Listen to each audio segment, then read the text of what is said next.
where you scream to watch that, watch this, and I'll dive down through this hairy flesh. Hi, and welcome to Watch This. I'm CJ Johnson. Thanks for joining me. This coming Sunday at 5 p.m. in Los Angeles will be the 90th Academy Awards. You can watch them live in Sydney, at least, at 12 p.m. this coming Monday. This is an interesting Oscars. At first, I was really over them. I thought this is lame because, frankly, two movies that wouldn't even crack my top 20, wouldn't even come near my top 20 this year, seem to be the two front runners. And also, I have generally become more bored of the Oscars as the years have gone on, only because it has become so increasingly easy to pick the winners because of, I don't know, algorithms, this, that, the other. There's just so much noise predicting them leading up to them that the game of picking them has become less fun because it's become so much easier to predict them. However, in the last couple of years, a couple of spanners have been thrown into the works, with Moonlight beating La La Land last year and Spotlight beating Revenant the year before. And it's partially to do with the way that the Best Picture nominees are voted for ultimately to achieve the Best Picture winner. And that is a system that was only put in place about 5 or 6 years ago, which was a preferential ballot system. So that system gives us a bit more of an unpredictable edge. And also, I finally decided to embrace the fact that two movies I really didn't like were up there for the top prizes, because that gives me an interest in watching them again, because I can root against them. So someone who is joining me today to talk about all things Oscar is Jim Flanagan. What we're going to do is we're going to go through the categories, we're going to sort of do our predictions and also say what we think should win. And then when we get to the top, when we get to the Best Picture, we're going to give our ballots in the same way that the ballots would be given by the Academy members who vote, and apply the preferential system to our ballots to see how that would actually result in a winner. Hi, Jim. CJ, how are you? Good. So we're going to get a little mathematically wonky towards the end here. Yep, sure. Because there is a reason, there's a mathematical reason that things like Moonlight and Spotlight triumphed over La La Land and The Revenant, and not just because they both had light in their titles, you know. Let's start with visual effects. I'll tell you what we've got. Blade Runner 2049, Guardians of the Galaxy Volume 2, Kong Skull Island, Star Wars The Last Jedi, and War for the Planet of the Apes. Yeah, I don't know, visual effects is sort of one of those awards now that... I mean, how do you pick between them for a start, right? They're all brilliant. And, you know, they're all brilliant technicians working at play there, and, you know, CGI has come such a long way in the last 20 years. It's much of a muchness, really. I mean, Blade Runner's the curious... Well, actually, Blade Runner and Planet of the Apes and War for the Planet of the Apes are the two odd men out there. And I think they're far more interesting films than the other ones in there, which are sort of, you know, tent-pole CGI fests of varying quality. Yeah, I mean, I think Guardians of the Galaxy Volume 2, Star Wars Last Jedi, that kind of movie, I mean, we've seen those effects, we know those effects. You're making space work. But I think if this category is one of the ones that's voted on by the practitioners, they're going to look at the apes. They're going to look at the hair in the apes, the fact that they were wet apes, and the eyes in the apes, and they're going to look at Blade Runner 2049 for the artistry. For the way that the special effects were combined with the cinematography. Yeah, I think those two are a standout. And, you know, King Kong looks fine. Me too. Sure, whatever. But I mean, and War for the Planet of the Apes is an interesting film in lots of ways, and so is Blade Runner 2049. I think they'll give it to War for the Planet of the Apes. Yeah, probably. Because of Andy Serkis's facial recognition, which is really great. As good as Blade Runner looks, I think. Costume design, Beauty and the Beast, didn't see it, Darkest Hour, Phantom Thread, The Shape of Water, and that perennial favourite, Victoria and Abdul. I didn't see that one either. No, I missed that. Gee, and again, look, you know, these categories, no disrespect to the people in play, but I think you could toss a coin between two or three. Look, I'm a big, we'll talk about that later, I'm a big fan of the Phantom Thread. Well, me and too. I It think has to go to Phantom Thread. It's the film about the guy who designs and makes dresses. It looks a million And bucks. every 20 minutes you see a new dress that he's designed and made. And they're pretty stunning. They're amazing. As well. I mean, I don't know a good dress from a bad dress normally. And every time a dress came down his stairs in that movie or went up his stairs or he pinned it on some old socialite, I was like, wow, that is a fucking amazing dress. Well, and equally, often when a new dress pops up in the Phantom Thread, I thought, wow, that's awful, but I still love it. Right.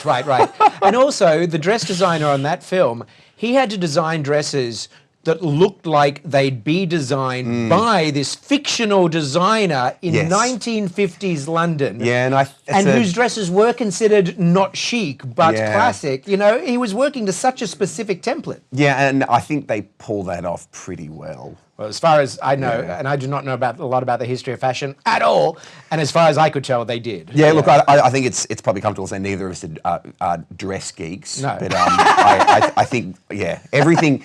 There's just not a bum note in the design of that film. It has to be that. I think it has to be that. Yeah. Makeup and hair.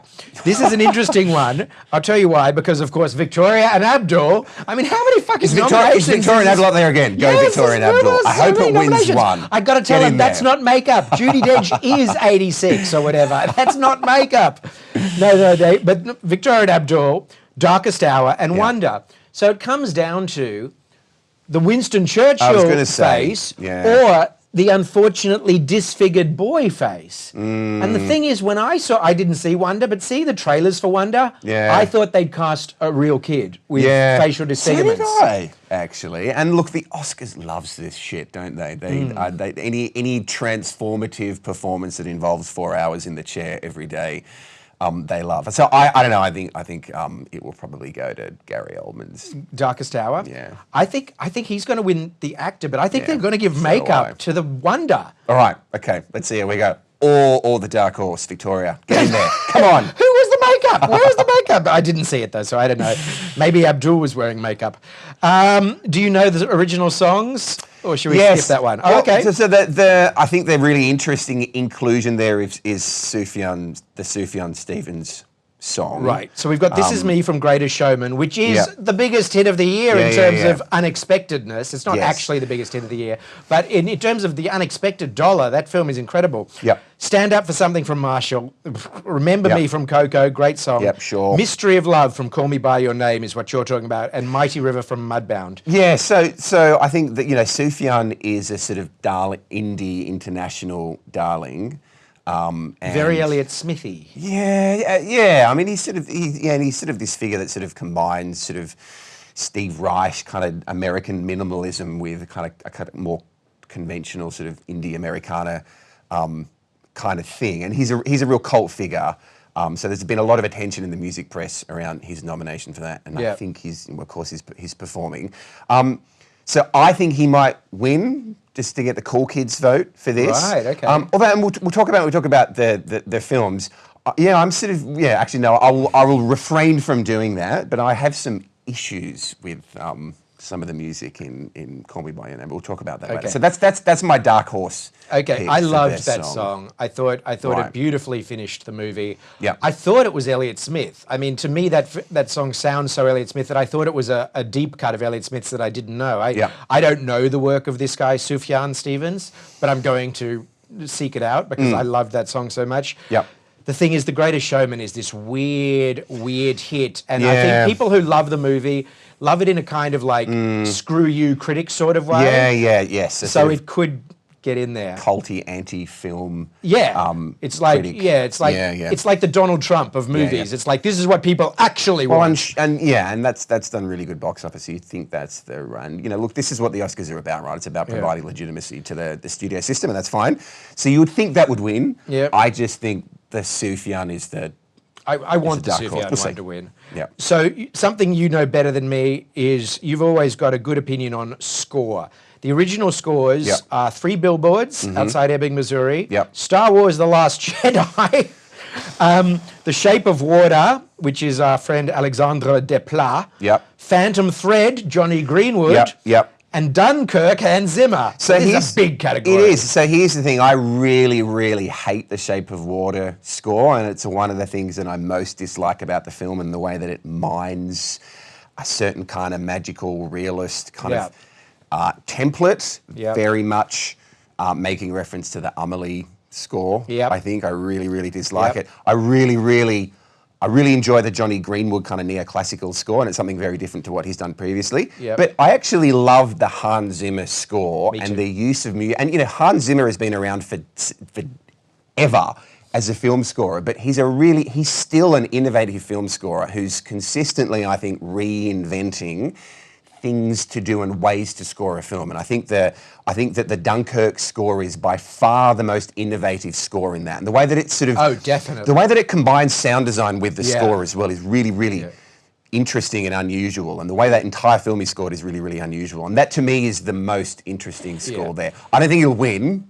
What do you think will win? I have no idea. I agree with you that I think Phantom Thread It's a is the strange only one of one. those scores that I would like to play in the living room. Yeah, at it's home. lovely. It's beautiful, Creepy. and also it's really used And lovely. in that film. Yeah, Like, it's really there is so much dominant. music Yeah. in that film. And Johnny Greenwood scores before that, and all the ones that he's done for Paul Thomas Anderson have been really innovative and lots of percussion and electronics. This is very much a sort of neoclassical fine music score, and it's largely just piano and strings. yeah.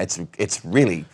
But I agree with baroque you. and- The Zimmer score for Dunkirk is incredible. It's something else. It is yeah. incredible. And to me, the more I think about that film, the more I appreciate that film for a start. Yep. But the more I appreciate that music and the sound design of that film make that film. Yeah, no, I completely agree. Yeah. Yeah. So look, I I think hope, he deserves it. Yeah, I hope Dunkirk wins. I'm fine as long as The Shape of Water doesn't win. No disrespect to that composer, the people involved. I just hate it.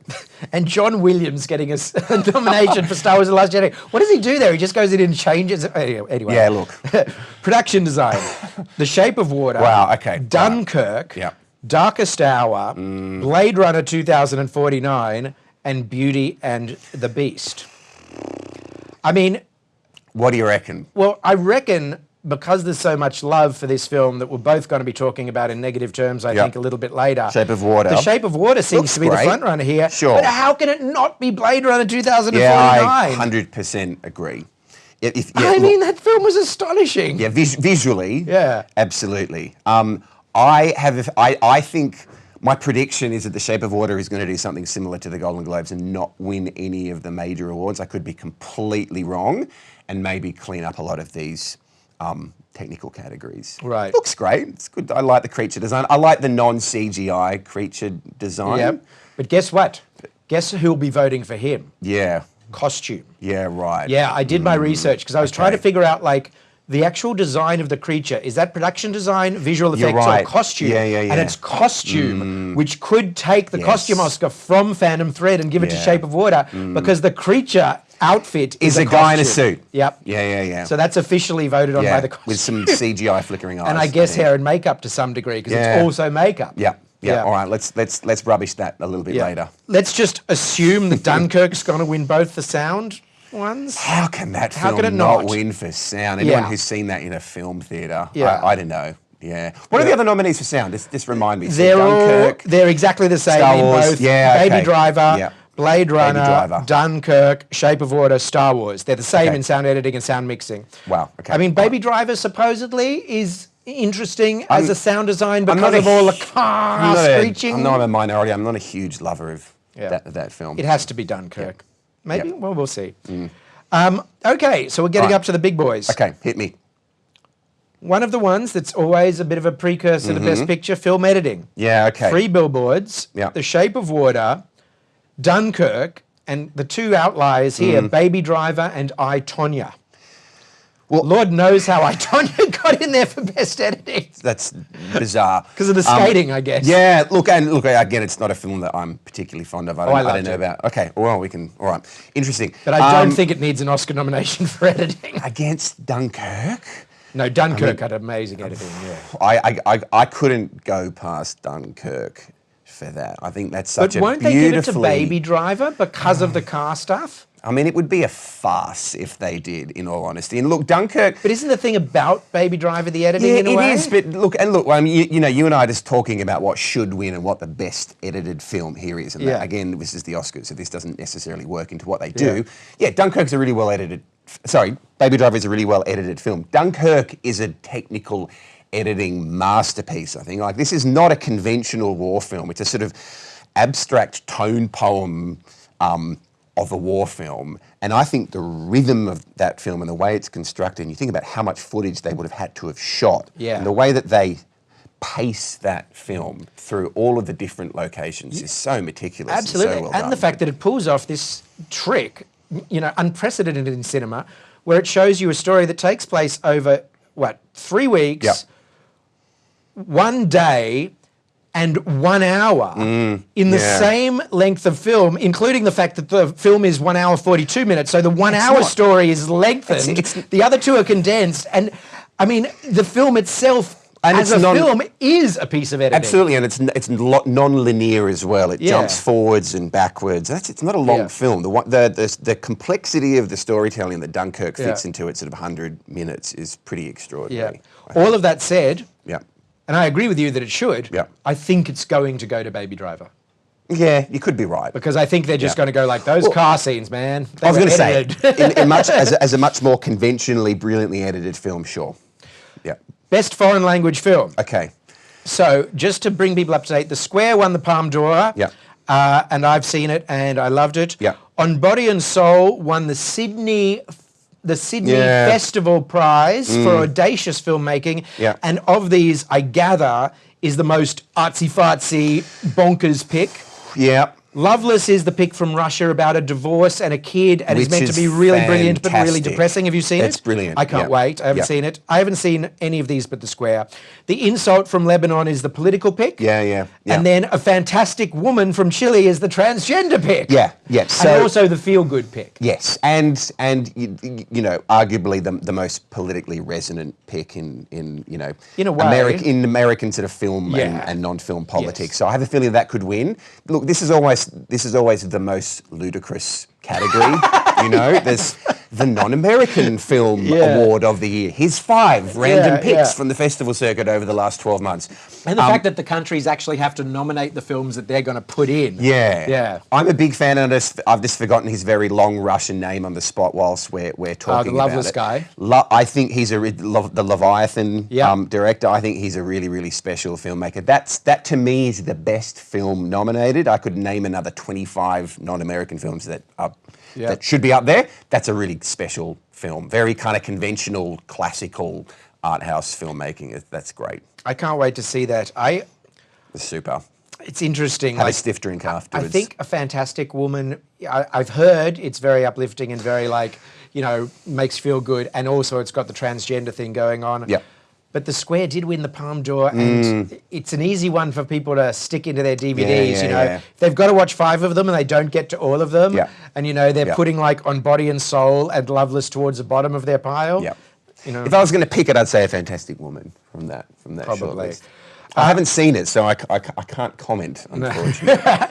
And for that reason, let's skip all of the short subjects, though we should say that Australia has a short film nominated. Really? Yeah. Australia has a film called The 11 O'Clock, nominated in Best Live Action Short. All right. It's a comedy with Josh Lawson and Damon Herriman. Okay.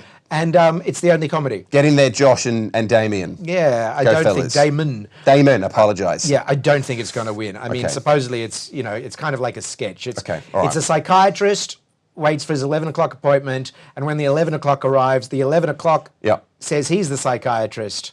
And so it's like Okay, that two sounds fun. psychiatrists battling off. All right. Go, gents. Have you seen any of the best documentary features? I have. I've seen Icarus. Yep. Have you seen Faces, Places? I have. And I think Agnes Varda's a pretty special filmmaker. That's by far the best film there. I thought Icarus was a pretty clunky, obvious, heavy-handed documentary. And again, there are really fantastic, even American documentaries like Dina that weren't nominated. Yeah, Abacus, Small Enough to Jail, Faces, Places, Icarus, Last Men in Aleppo, and Strong Island are nominated.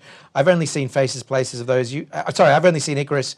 But I agree with you, Icarus was, even though Icarus told me an enormous amount. Like everything I know about doping in Russia, I know from tons that of movie. information in it. Yeah. It is not a good film. clunky. It's hard to follow. Well, and Faces Places is a special film. I think that's going to win. Yeah, I hope so. And also, Agnes Varda, is It would be 89 or something. Yeah, it would be. They And look, want her to she's stand up there. You know, she's been making films for something ridiculous like 6 decades. Yeah. She's a really, really special French filmmaker. It'd be nice if she, Yeah. if she won a gong. I think Faces Places will win. Go Agnes. And once again, if you are the Academy member and you've been sent all 5 of them on DVD, Yeah.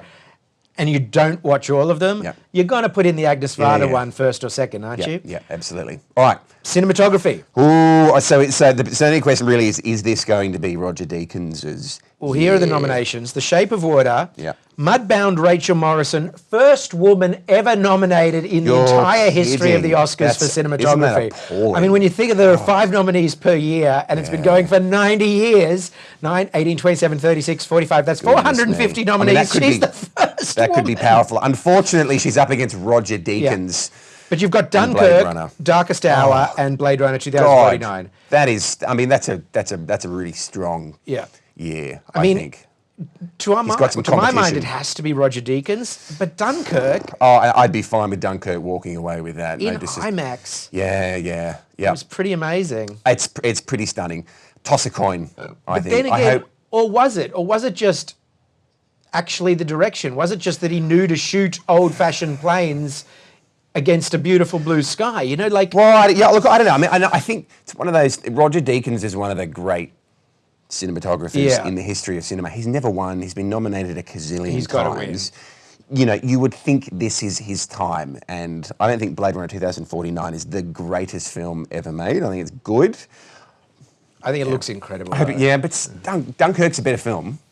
Oh yeah, think so. Dunkirk's a better film, but I think Blade Runner 2049. I don't know, Rog. I'm worried about your brother. Can We'll you see. imagine if he doesn't win again? Poor bugger. I mean, how many times has he hired that tux and hauled ass out to? Imagine if The it went to The hills Shape and- of Water. I mean, it could, and could. I really do think it could clean up in the technical categories. Anyway, Now we're getting somewhere really all right, interesting. let's get serious. Original screenplay. So, Okay. 3 billboards outside Ebbing, Missouri, Yep. which has won an Martin. awful lot of awards. And Martin McDonough, Yep. of all of these, is the one who is most known as a writer. Yep. The Shape of Water, Guillermo del Toro and Mm-hmm. Vanessa Taylor. I assume he was like, okay, we have the creature and Dash has to say something to the creature. And Vanessa Taylor was like writing the, I Yep. mean, I don't know how Yep. that worked, but Yep. you know, Yep. you can imagine Something how like that. how that worked. Yeah. Greta Gerwig, Lady Bird, autobiographical, Yep. Woody Allen-esque, beautiful, funny, Really sad, good well film, really observed. good piece of writing. Get I think. Out, Jordan Peele, and Emily V. Gordon and Kumail Nanjiani for The Big Sick. Wow. Okay. All right. Look, The Big Sick is a perfectly good film. I just think that should be discounted. No disrespect. I just Yep. think it's a lot lighter Yeah. than the other films. Best It's good. rom-com in 10 years, Sure. but still a rom-com. Yep. I love that Get Out is nominated for so many major awards because it is, in essence, a really innovative, uncompromising genre film. Yep. And it's a really great one, I Yep. think. I think 3 Billboards is a really solid film. I don't know that it's as good as some of the other ones that it's nominated against. Yep. I think Lady Bird is a really great piece of writing. Yeah, it actually. is. I would probably like that. I don't think it's going to win. That is the strongest there for me. That would be my pick. So what which about do you think is going to win? Oh God, I think I have a three- very strong opinion about what I think is going to win this one. I think 3 Billboards will win. I think Lady Bird should win. I no longer place money bets on the Oscars. I used to place money bets on the Oscars. Interesting. And always did well, but these days I don't because of the whole system. Yep. It's the odds have gotten less good. Yeah, sure. But if I did still place money, I would place money on this one and I would get good odds Go on, for it. hit me. I think Get Out is going to win Best Original Screenplay. Why? Because Get Out is original.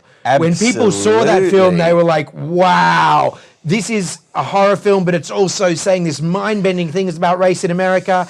And it was like, I think that they will really, at the end of the day, when they look at screenplay, original screenplay, they'll go, that was the original screenplay I think that made me feel that, you know, it came from someone's brain. It is fresh. But I think there are too many octogenarians that are voting for this, and I don't think it will win as a consequence. Right. I think something more solid but conventional, like 3 Billboards, will win. Let's have you and I have a $5 bet. Yeah, all right. Okay. So what are you betting on? 3 billboards? 3 billboards. I bet you All right. $5 get out. You're in.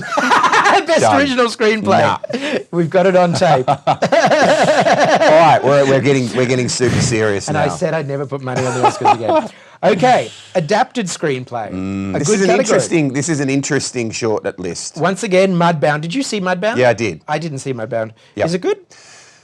I've seen it twice now, and I've sort of refined my judgment on the second. Look, it's a really, really well-made, very intense piece of drama, I think. It does nothing you don't expect ever, I Right, think. okay. It's largely really well acted, it's really well executed, looks really good.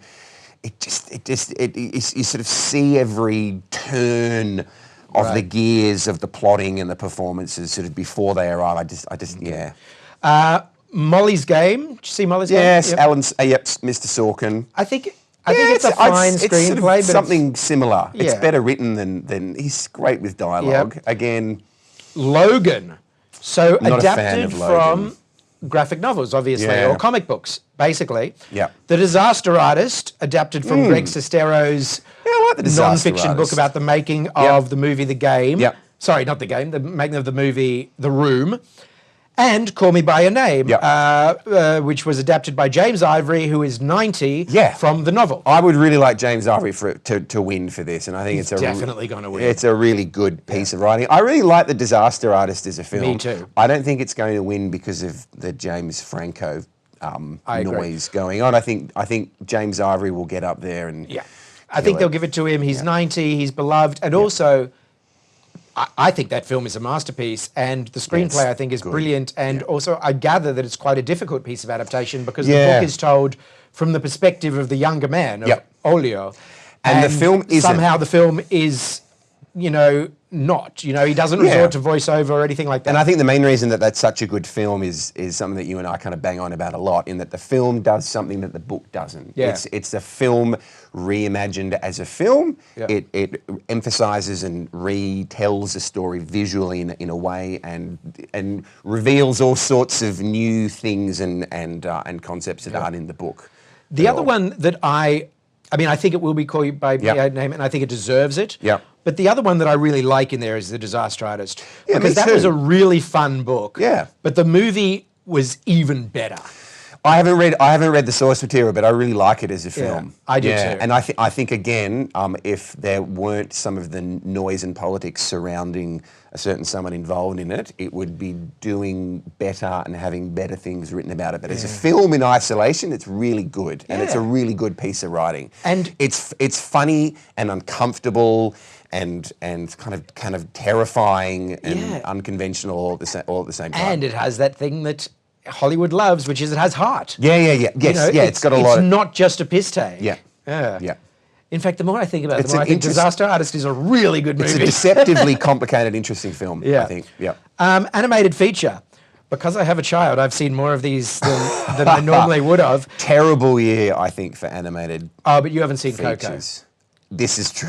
Coco is really special. Okay, admittedly, I have not seen Coco. So it's Loving Vincent, which is the outlier, because this is the one where they actually hired like hundreds and hundreds of oil painters to paint frames in the style of Vincent van Gogh. Have you seen it? So the whole film is an animated film in the style of Vincent van Gogh, but it's not computer generated. It's actually paintings. It is actually paintings. The only problem with it is it's really boring, I think. But look, that's just my a own big problem. partisan opinion. Yeah.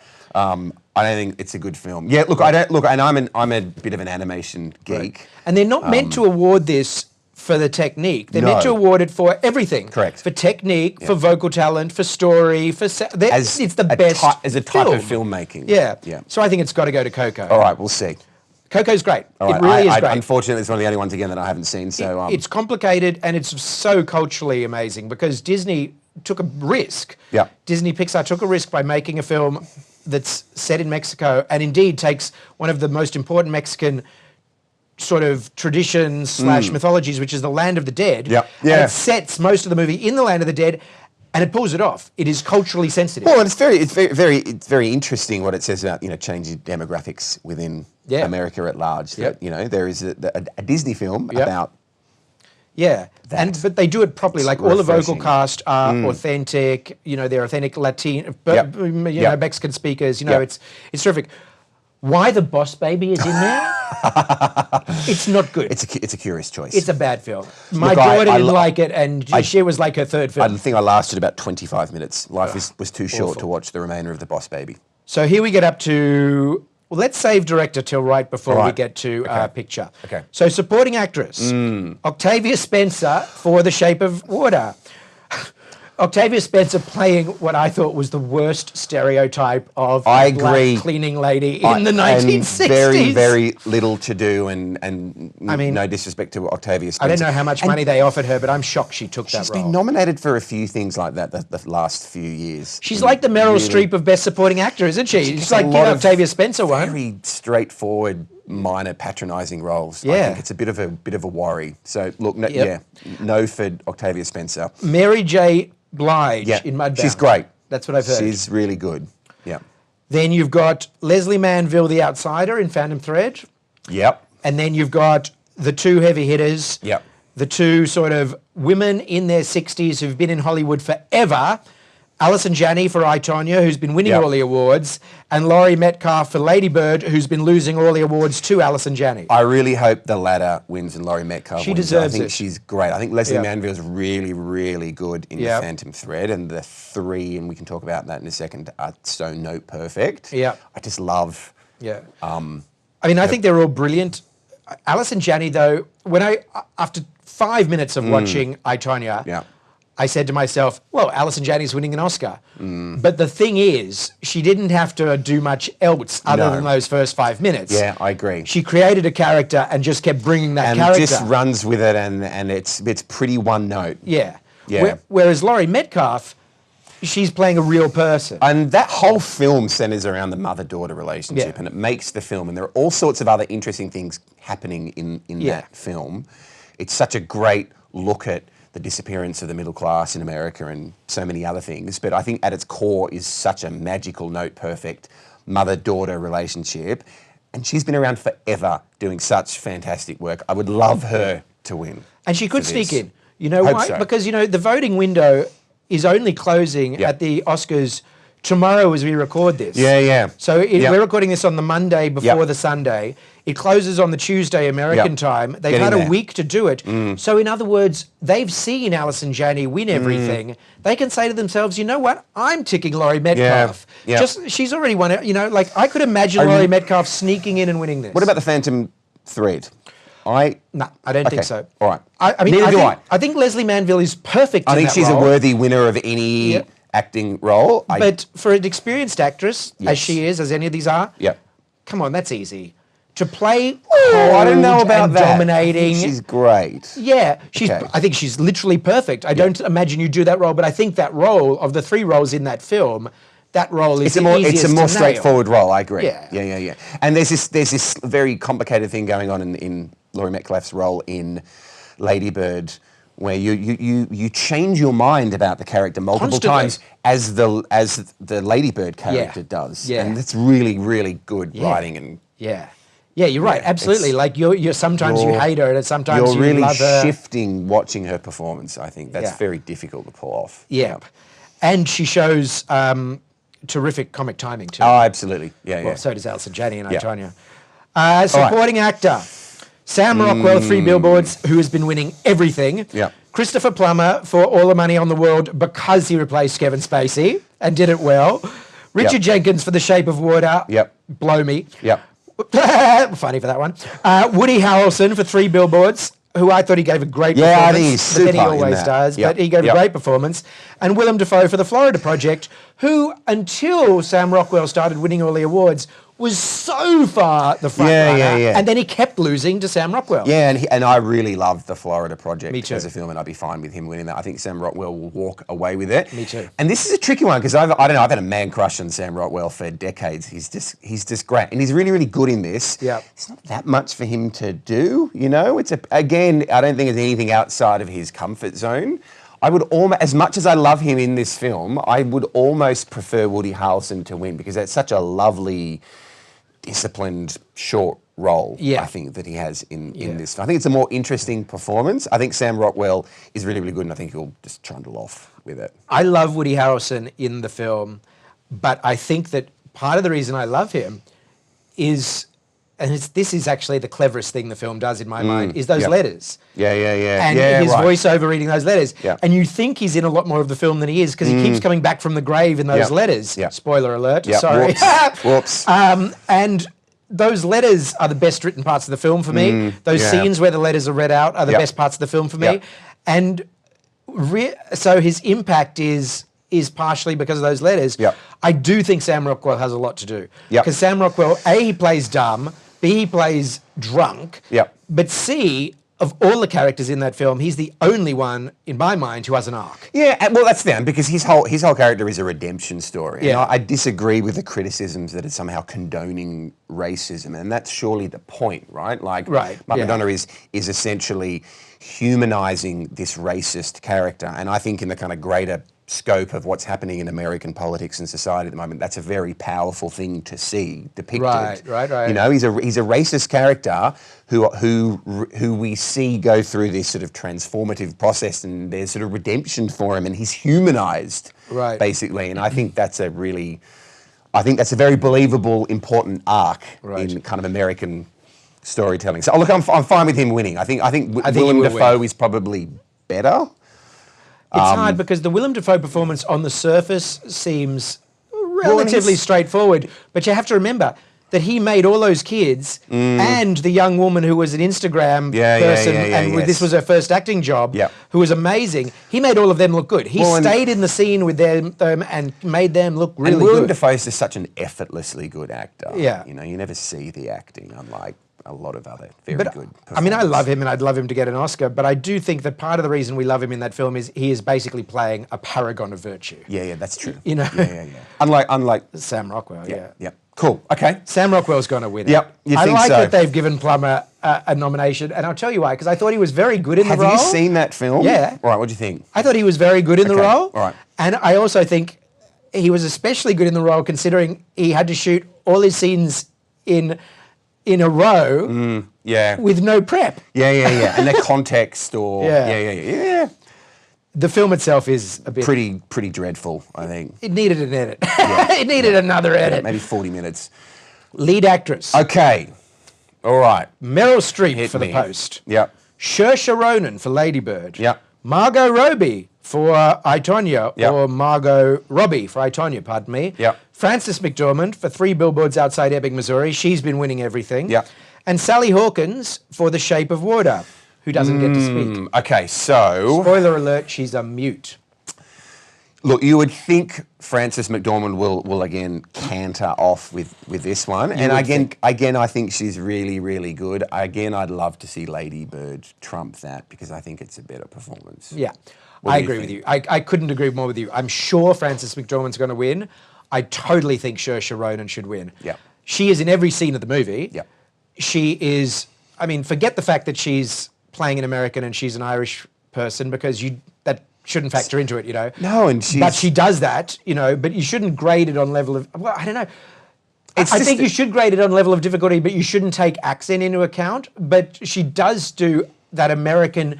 It's not just the accent. She plays an American Californian teenager perfectly. Yeah, and this is sort of one of my problems with 3 Billboards. As good as I think it is, I can see the acting a lot of the time. Me too. With everyone involved in that. I can't in Lady Bird and Phantom Thread, and the 2 or 3 key cast members in both of those films.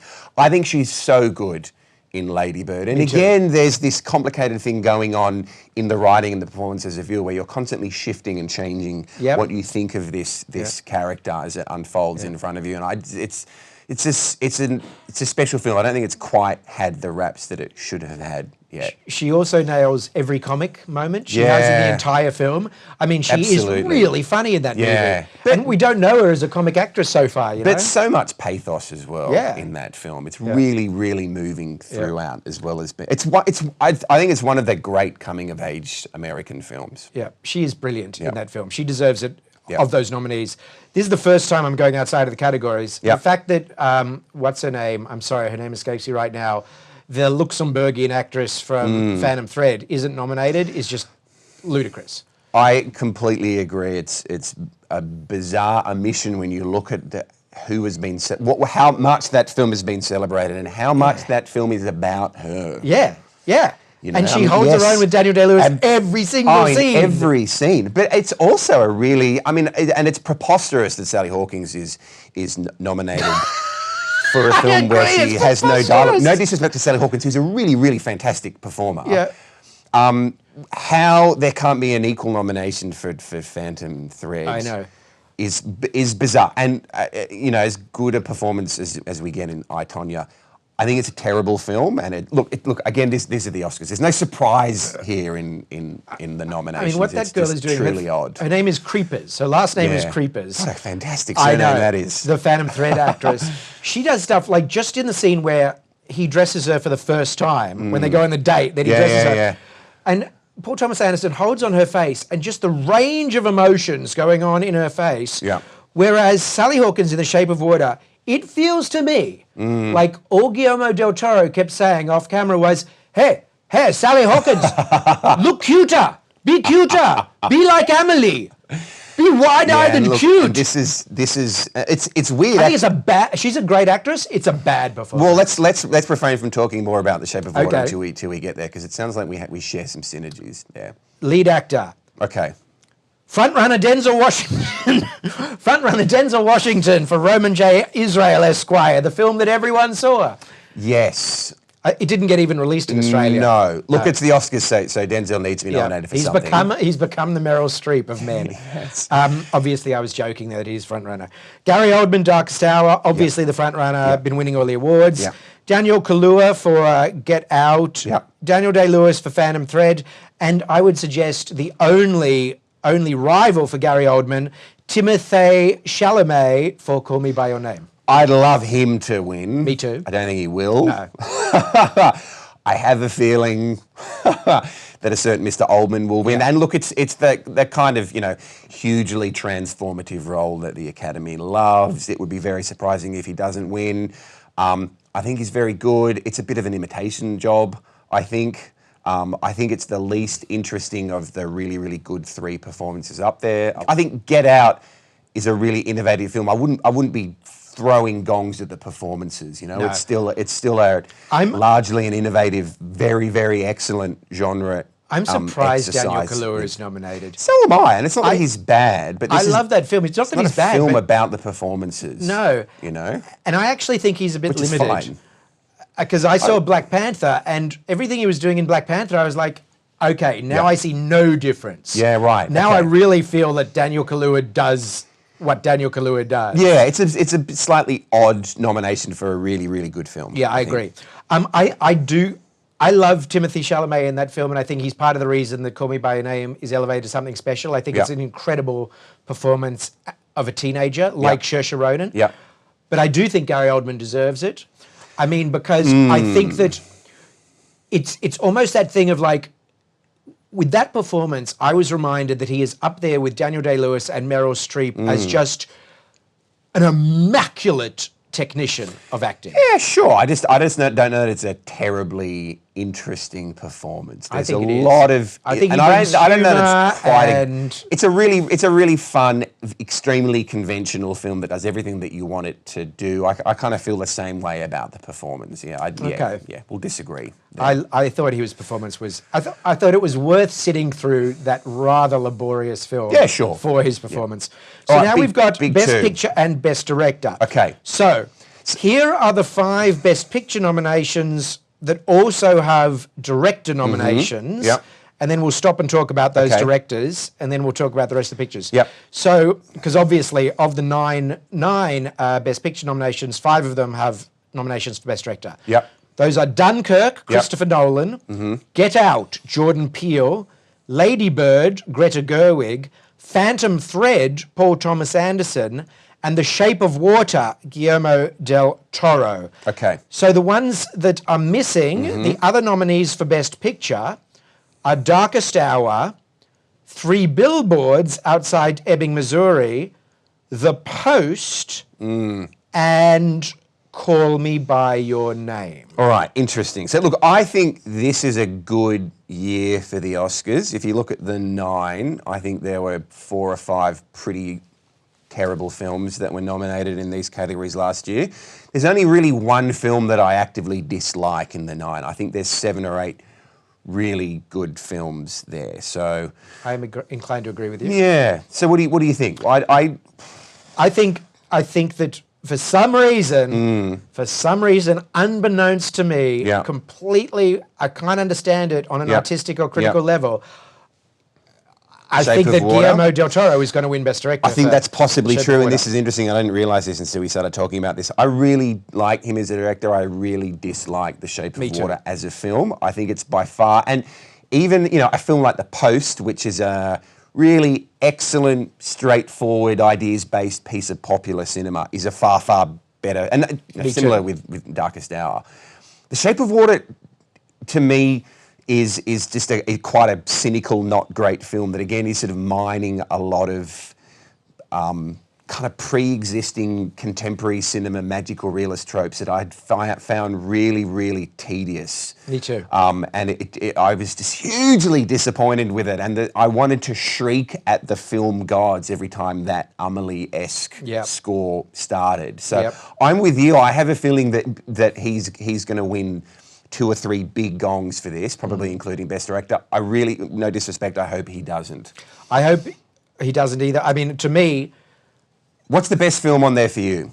Okay, well, let's what go should, to- what should win, what will win? Best film, best director. okay, so these are I know our how I ballots. feel. These are our ballots. All right, yeah, let's do it. Jim's ballot from 1 to 9. So his favourite film down to his least favourite film of the 9. Jim's ballot is Phantom Thread, Dunkirk, Get Out, Lady Bird, Call Me By Your Name, 3 Billboards, The Post, Darkest Hour, The Shape of Water. CJ's ballot is Phantom Thread, the same, Call Me By Your Name, Get Out, Lady Bird, the same 3 and 4 as yours. Dunkirk, so basically my Call Me By Your Name was your Dunkirk. Yep, You had yep. Dunkirk at number 2, I had it at number 5, you had Call Me By Your Name at number 2, I had it at number 5. Sorry, I had Dunkirk at Yep. number 5 Yep. and Call Me By Your Name at number 2. Then I go The Post, 3 Billboards, Darkest Hour, Shape of Water. So our final 4 are the same. They're 3 Billboards, The Post, Darkest Hour, and The Shape of Water. We both have Darkest Hour at 8, Shape of Water at 9, and we've just switched. I have The Post above 3 Billboards, you have 3 Billboards above The Post. So we're very similar on Phantom Thread being our top, similar on Darkest Hour and The Shape of Water being our bottom, Yep. similar on The Shape of Water being our very bottom, Yep. and we've significantly got Get Out and Lady Bird both at number 3 and 4. Okay, and I think that's a really, really strong kind of 5 or 6 Yep. there. I think we're in agreement there. To me, Phantom Thread is the most innovative piece of cinema there. Me too. By far, it's It's easily the best movie of last year for me. Easily. Well, yeah, and I didn't see it until very recently. So that's a sort of step above. The next 5 or 6, I think you could toss a coin. They're really, really good films. And I'd be fine with, Call Me By Your Name being 2 or 3. That's an excellent film as well. I just think The Phantom Thread is such an unusual film. I still largely have no idea what it's about, but I was just hypnotized for 2 and a bit hours. It's so unusual, and it has such a deceptive, complicated tone. His use of the camera is so perfect And he shot it stunning himself. and complex. He Yeah, did the I know. cinematography, and it's the first time. Yeah. It's so technically perfect. I love the Greenwood score and the way that it's used. And it's kind of what I was saying about Three Billboards of Missouri. I never get the sense that you're watching acting with those 3 in that film. No. They're so riveting the entire time. Yep. And I disagree with anyone who criticises this film as, with its sexual politics. Anyone who wants to watch kind of, It's about a woman taking command of a household run by a tyrant and making it her own. And she has there's- so much agency. Oh, well, exactly, yeah. And yes, there's all sorts of toxic masculinity at play here, but that's the point. Yeah. And it's a totally believable, intensely complicated relationship between 3. Anyway, Yeah. I think it's a brilliant film. And so are the next 2 to 4. I think Lady Bird is a really excellent film. I think Call Me By Your Name is a very conventional European art house film that's beautifully written and executed. Three Billboards in Missouri. I think that may do well as well. I think it's a really, really good film.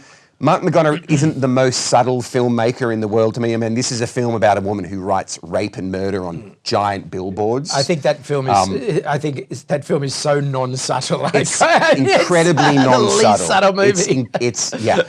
It's kind of borderline extremely clunky at times, but it's you totally. I don't know. I was totally won over by it.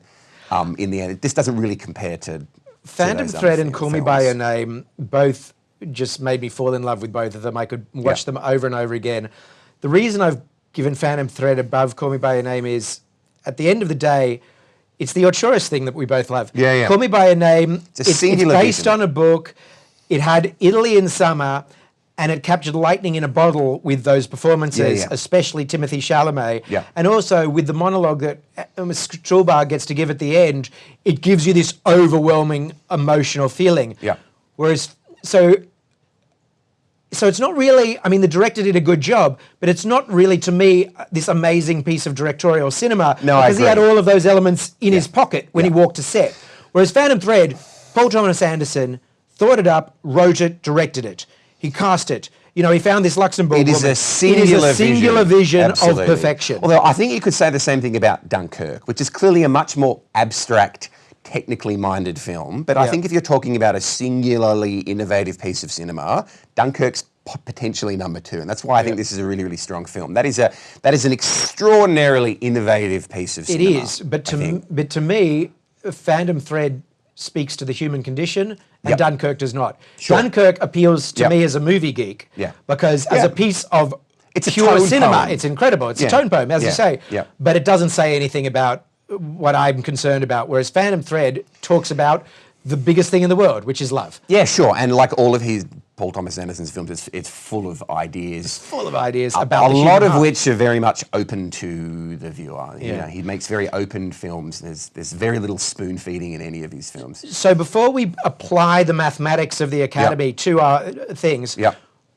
we both think Phantom Thread should win. I assume you think Paul Thomas Anderson should win Best Director. Yeah, absolutely. I do too, because I always think like that's how it should be. Basically, the best film is made by the Best Director. Yeah. What do you think is going to win the Oscar? For Best Director, or for Best Film? For Best Film. We both agreed Guillermo's probably going to win for Best Director. I think Three Billboards will win. For Best Film? Here's my weirdness. Go on. I think Get Out is going to win. No, wow. Okay. I think Get Out is going to win. Again, I would Best be film. fine with that because it's such a provocative, innovative film. I just worry about the number of people over the age of 75 that will be voting and sending in their envelopes. I think even I those will old be- people will look at it and be like, you know what? Get Out was pretty fucking important this year.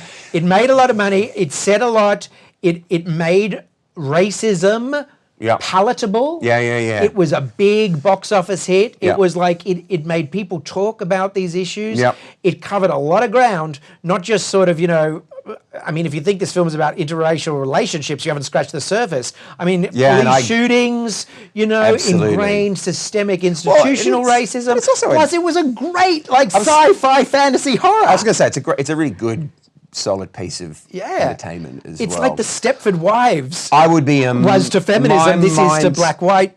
My mind would be blown if this wins for Best Picture. Really? Yeah. Well, we shall see. I think it's going to win. Incredibly bold prediction. Thank you. CJ. It's a bold prediction. I admire your gall. Yeah. I think Three Billboards will do it. Okay. I'm with you. I think they'll chuck the Best Director gong to Del Toro. Yes. Now, normally, once upon a time, director and film always lined up. Yeah. The preferential ballot has changed that. Yeah. So the last 2 years running, you know, Best Film, Moonlight, Best Director, La La Land, Best Film, Spotlight, Best Director, The Revenant. Yeah. I think even we'll before see that, a split again this year. There was Gravity versus whatever one instead of Gravity. Oh, there was something else. What was it? God, I can't remember. We'll get back to it. Anyway, it's been happening a lot. Yeah. And this split could easily happen. I reckon Del Toro Get Out. You reckon Del Toro Three Billboards. Yeah. The common wisdom is that Shape of Water is going to win. But here we go with applying the maths. So okay. All right. This is how it works. The first film to reach 50% number ones wins. Best Picture. First past the post. First past 50%. And obviously none of them have more than 50%, because if any one of them already had more than 50%, there would not be 9 nominations. There would only be 5, and they would have filled up the other 5 knowing that one has already won. Yep. So this is how it works. Yep. The one of all the ballots that has the lowest gets chopped. And it also gets, therefore, chopped from the top. Yep. And so everyone's number 2s go up to their number 1. Yep. And eventually, when you keep doing that, one of them eventually tops 50%. Yep. A lot of horse trading. So, according to us, if we were the entire voting academy, The Shape of Water would drop out. Yep. So then it would drop out of the number 1s. Well, no one has a number 1s with Shape of Water. So then we'd drop out Darkest Hour. Yep. Then I would drop out 3 Billboards, and you would drop out The Post. Yep. Then you would drop out 3 Billboards, and I would drop out The Post. Then I would drop out Dunkirk, and you would drop out Call Me By Your Name. And this is where things get interesting, because that would place my next one to move up as Get Out, and also your next one to move up as Get Out. Wow. So now Okay. Get All Out right. is running both for us at number 2 Interesting. after Phantom Thread. Jesus, okay. Even though your number 2 was Dunkirk and my number 2 was Call Me By Your Name, So- Get Out is now our number 2. Well, and you would see how this think- works? Yeah, absolutely. So if Phantom Thread was voted out by Bruce and Lawrence and Sam, Yeah. Get Out would win. Well, and you would think that there would be some pressure to retain Get Out in there on voters because of its subject matter. Well, this is So the thing. Wow. If Get Out is kind of everyone's number 3. I see how you've run the numbers on this now, CJ. If they're all everyone's number 3, but if everyone's number 1 and 2 are split between The Shape of Water, 3 Billboards, and Dunkirk, Get Out wins. Jesus, I could be in trouble. Okay, all right. This is compelling. I still think it won't. Okay, fair enough. Now, I likewise, see how it Lady could. Bird is our number 4s. Yeah. So once you get rid of Phantom Thread and Dunkirk for you, and Phantom Thread and Call Me By Your Name for me, our 2 front runners in terms of groupthink are Get Out followed by Lady Bird. Thank God they did this. This is so much more interesting a process, Yes. isn't it? Okay, so all of a sudden, we actually have no fucking idea who's going to win this thing next Sunday. It is, but potentially, Right. Compelling. It means Get Out and Lady Bird have a much bigger chance than we think, because they're kind of those films that are going to be number 3 or 4 on everyone's list. No one hates Lady Bird. No one's going to Have you met chuck it anyone who's out? like, Lady Bird, that film sucks? Yeah. No one's going to ditch it early. No. And you would think, Get Out as well. Whereas All right, 3 compelling. Billboards is going to be down there on more people's lists than just you and mine. Yeah. Shape of Water is going to be down there, Yeah. you know? Some people aren't going to love Dunkirk because they're going to be like, where were the characters, you know? But Get Out and Lady Bird, they're going to be hovering around number 3 and 4 for everyone. And that's going to elevate them up to number 1 and 2. Oh, cracking! I have to follow this in real time. Okay, that is a compelling business case, CJ, and I fear there is a decent possibility that you'll be right in this. Yeah. All right, we'll find out next Monday, Sydney time, late Sunday evening, Yeah. West Coast time. Do it with your friends. Gather 5 friends who know what they're talking about and have seen all the 9 films. Get them to rank 1 to 9. Then start taking away the bottom films. And as you do, take them away from the top.